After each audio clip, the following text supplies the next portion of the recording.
we are going shopping. And so to go shopping, you have to get out of your neighborhood. And I guess this is kind of how it kind of turned out of our neighborhood. And make sure that I can get into traffic quickly. Kind of helps. Let's get to our neighborhood entrance, and I'll show you.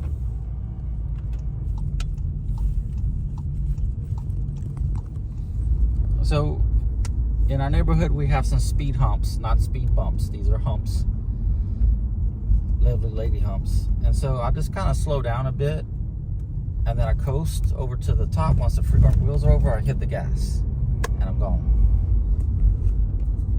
That way I'm not really slowing down too much, and I don't feel too much of the hump.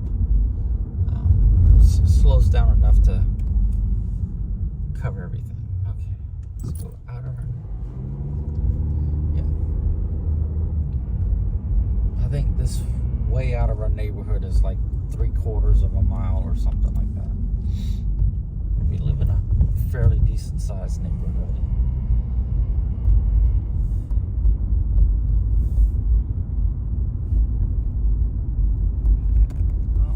This one's kind of coasting downhill. I'm gonna apply the brake a little bit where I get about good speed, go over the hump, and then my foot's back on the gas when front wheels are on top of the hump. At the stop sign.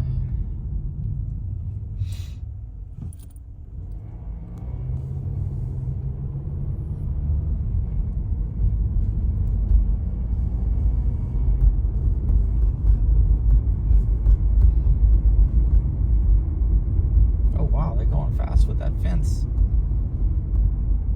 Okay, we're at the entrance of the neighborhood, and when I'm leaving the neighborhood, I actually start to turn a bit in the direction I'm gonna go. So I'm turning right, so my car is kind of facing right. So now when I take off, I'm already kind of facing that way, and I could take off quicker than if I was facing straight and having to do a full 90-degree turn.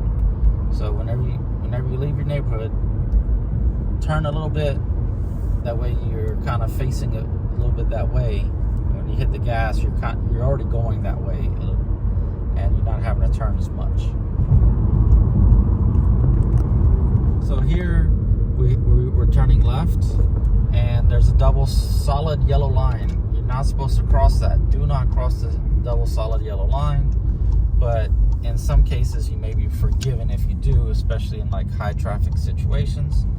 They give a little bit of leeway and you can cross, but normally you shouldn't do that. And make sure that if there's somebody in front of you, that you don't cut it behind them into that turning lane until you know for sure that they're not gonna go there. I've had several instances where I usually wait until the turning lane opens up to get into the turning lane, and people cut behind me and get into the turning lane before me, before it even opens up, and it kind of almost causes a wreck.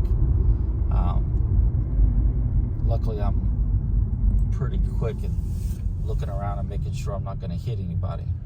What did this doofus do to his truck? He painted everything on the other side red.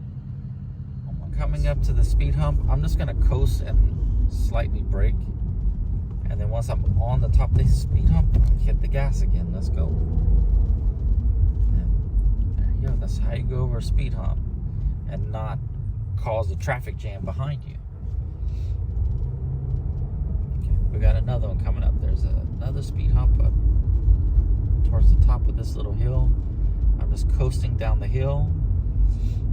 A little bit of gas to get up, and then now I'm just coasting. A little bit of brake to slow down so I don't break my car.